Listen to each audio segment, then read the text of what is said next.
Okay, we're going to go through questions 7 and 8.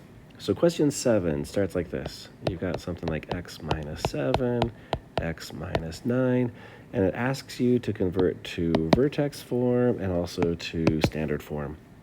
Now, the trick on this one is going from, this is in factored form, going from factored form to standard form. There's not a great way of going from here into vertex. We're going to go into standard form first. Now, the way we do this is we do x times x is x squared. The last term, negative 7 times negative 9, is positive 63. And we've got this in-between term, which is negative 7x and negative 9x. Negative 7, negative 9 is going to give me negative 16x. So that is the very first step, is converting it into standard form. Now, the short way, of course, is to just say negative 7, negative 9, add them up is negative 16, negative 7 times negative 9, positive 63. Okay, so now we've got that. Let me try to erase this mess. All right, x squared. Okay, now the next step is to put this thing into vertex form. Now to put this thing into vertex form, we've got this process. We're going to do half of negative 16. We're going to bring down the 63, and we're going to subtract this number times itself. Negative 8 times negative 8 is positive 64, and that's going to give me x minus 8 squared. 63 minus 64 is negative 1. So then it is in vertex form, which I'd write in here, x minus 8 squared minus 1. Okay, let's do another question before I let you loose. Let's say we had something like, let me get a different one here.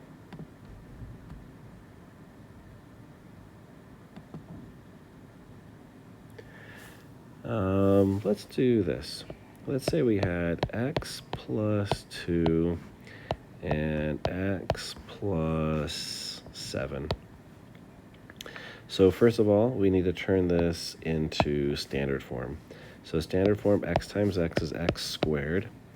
These numbers, we add them up to be the middle term. 7 plus 2 is 9. And we multiply these guys to be the last one.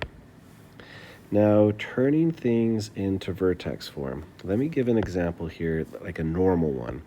A normal one would be like x squared plus 6x plus 11. And what I'm doing here is I've got my x squared. I've got my 6x's, 1, 2, 3, 4, 5, 6, and I've got 11. 1, 2, 3, 4, 5, 6, 7, 8, 9, 10, 11. And so this gives me x plus 3 squared, and then I've got the 2 that didn't fit in there.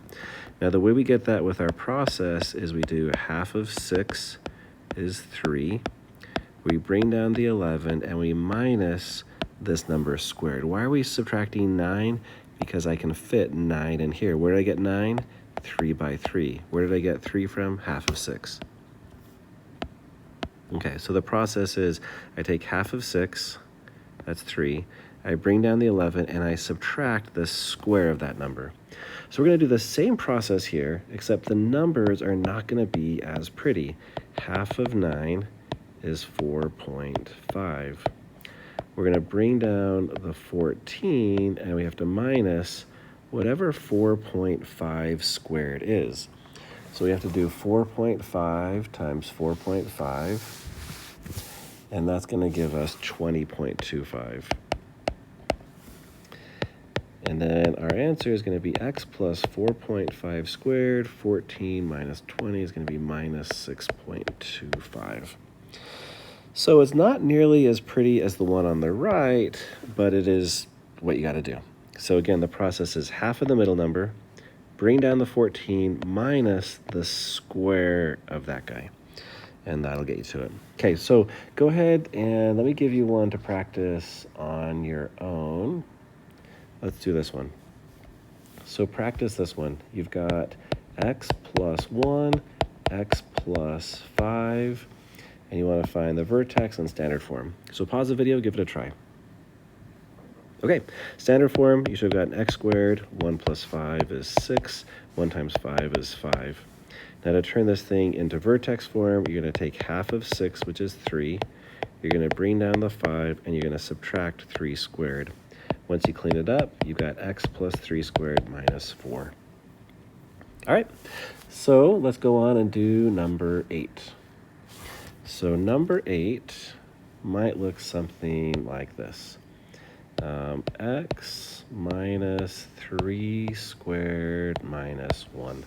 And it wants you to put this into standard and factored form. Okay, standard form just means the form that doesn't have any parentheses in it. So x minus 3 squared means x minus 3, x minus 3. And now forget about this minus 1 for a second. Let's simplify this. So x times x is x squared. Minus 3 and minus 3, you add them up to get the middle number, and you multiply them to get the last number. But don't forget about this. Once we clean it up, we got x squared minus 6x plus 8. Okay, next step is factored form. Factored form looks like this. Factored form is what we did for the first few questions on the test, is where we say, what are the numbers that multiply to be 8 that add up to be negative 6? And here, negative 2 and negative 4 will work for us.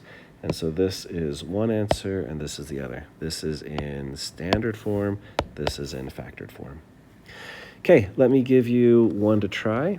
Let's say it was something like this. X plus 3 squared minus 4. All right, go ahead and turn this into standard and factored.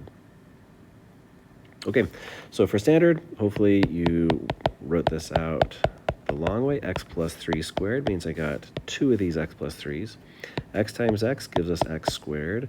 You add them up to get your middle number. You multiply them to get your last number. And then you clean it up a little bit, and you end up with x squared plus 6x plus 5. So this is standard form.